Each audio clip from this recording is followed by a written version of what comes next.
Let's talk today about the Islamic Golden Age, because if you start discussing Islam with some intellectuals, they're always going to bring up the wonderful Golden Age. As a matter of fact, I stood in a professor's office in Princeton University who told me that the high point of all human history was the Golden Age of Islam in Baghdad. Let's look at this a little bit. First off, this whole idea of the wonder of the Golden Age of Baghdad came from Europe, in particular those who are harshly critical of the Catholic Church, people like Voltaire. So by building Islam up, they could then point to the Dark Ages and the Catholic Church and say, see, that is so terrible. Look, this is just wonderful. So that's the contrast they wanted to do there in an attack on the Catholic Church. Now there's another reason that we hear about the Golden Age, and that's because when we look around us, what do we see that comes out of Islam that is wonderful? Like, what wonderful novel have you read by a Muslim? I'm a scientist, and one of the things that I keep up with is, what are they giving Nobel Prizes for? They do not give Nobel Prizes to Muslim scientists working in Muslim lands. There's been a handful who've won Nobel Prizes for science, but they were working with kafirs, unbelievers, and in a kafir land. So we see here that Islam does not give us a lot of creativity. It can do some routine work. Here's take another example. What wonderful technological device do you use that comes from Islam? There are many Muslims in the computer business, but what great software do you use that comes out of Islam? There's a reason for this, and actually the reason for this comes from, of all things, the Golden Age. But before I get into the Golden Age, I want to show you what else was going on during this wonderful time of human history, which was that Islam was constantly attacking Europe. I prepared a dynamic battle map, which I want to show you here. And what you'll see is battles occurring, and you'll see that there's an unfolding history here. The white dots are the battles happening in the current 20-year period. So we're going to show you how Islam was harming Kafirs from the period of 750 AD to 1260 AD, which was what the time of the Golden Age was.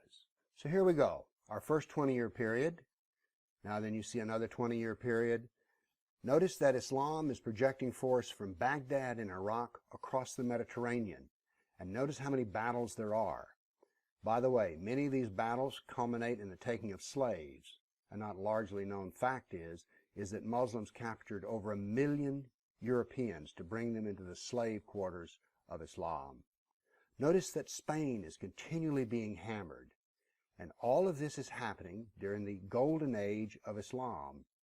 You see, one of the reasons that there was a Golden Age was that Islam was conquering a lot of territory, and they could bring intellectuals from all different cultures together, so that there was some good things that happened when these different cultures were brought together by force, as it were, in Iraq.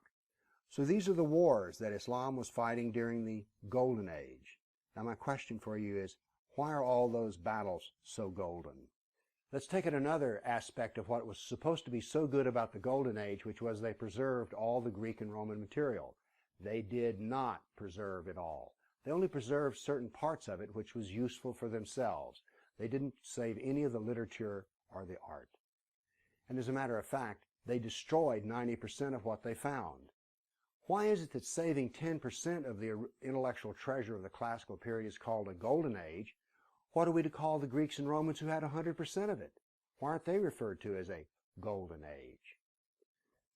By the way, the rest of the doctrine found from the Greeks and the Romans was in the Byzantine Empire, and it finally really got to Europe when, why? Well, the Muslims crushed Constantinople and the scholars had to flee.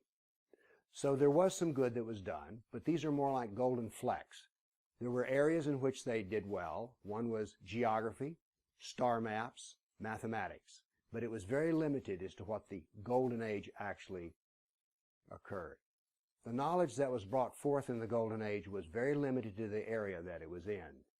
By the way, one of the things that came out of the Golden Age was the philosophy is there is no cause and effect, and there are no natural laws. Now let's go back to the lack of Nobel Prizes in Islamic countries.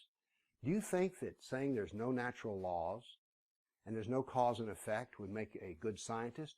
No. All of science is based on the search for natural laws, and it is based upon cause and effect.